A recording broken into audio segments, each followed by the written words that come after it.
What's good? I'm Kasim. It's Just Sneakers, back with another review. And today we got the Nike Trainer 1 OG, Chlorophyll.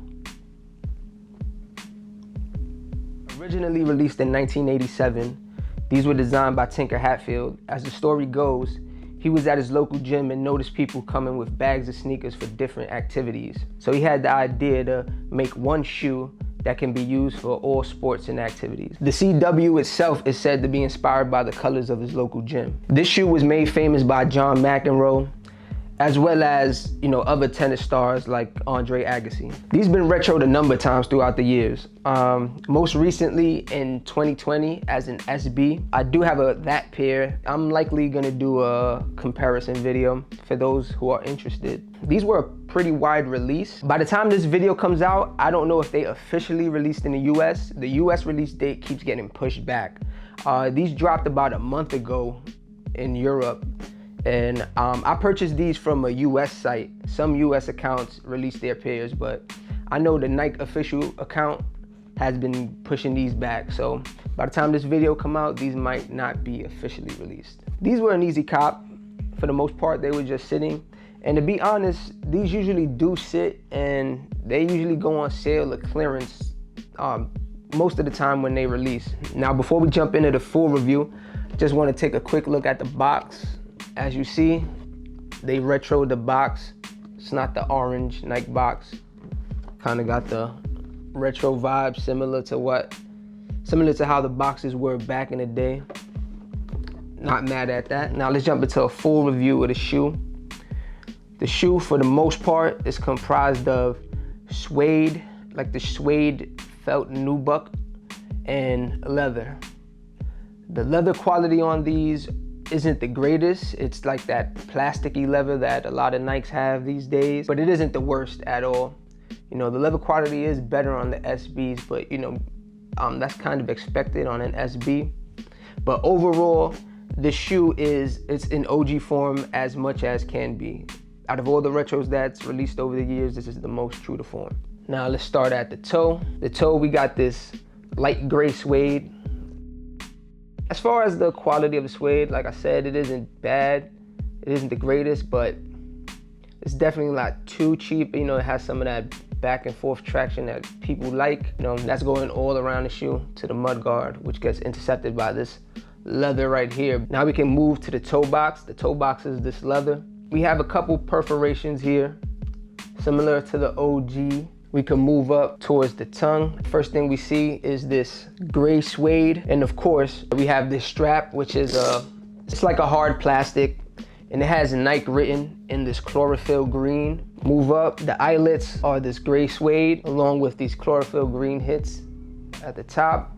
They come with white shoelace, no other shoelace options. The tongue itself is leather. The tag on the tongue is classic Nike Air, but in a chlorophyll green. Now let's move over to the side of the shoe. Here we got the swoosh in the leather, and we also have the leather parts right here with the strap. Quality of this leather on the strap isn't really too bad. The shoe only retails for about $125 or so. So the leather isn't too hard on this part right here. Has some give, a little bit of tumbled kind of action, as well as the leather on the swoosh, same thing. Move over to the back of the shoe. We have classic Nike Air. we have this gray back heel tab in this suede, same that's all around the shoe.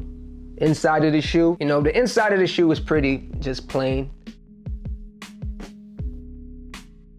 Let's move over to the midsole. The midsole, for the most part, is white.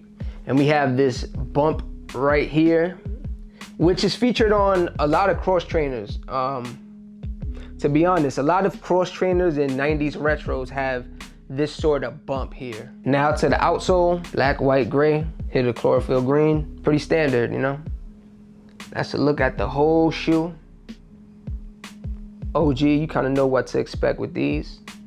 There you have it. Now as far as sizing, I suggest true to size. Me personally, I went true to size on these, and for me, that's a size 9.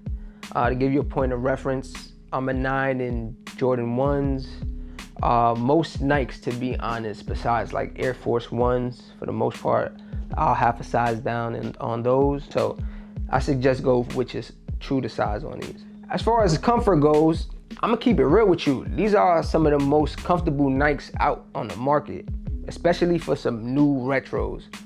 You know, like these aren't touted as like running sneakers or specifically for comfort, but I'm telling you, this is a very comfortable shoe by Nike standards and Nike retro standards, because we know what it is. Most Nike shoes are not that comfortable, but you know, we just rock them for whatever style or whatever it is. But these are actually comfortable. Like you can do an all day wear, you know what I mean, rock them every day type thing with these. So high up on the comfort. As far as resale, I mean, I don't even think it should go with mentioning. Like there really is no resale on these. I think these are gonna, you know, hit sales and clearance, and you know, that's a good thing for me. People like me, cause you know, I'll just get another pair on the cheap and whatnot. Now let's jump into some on feet looks.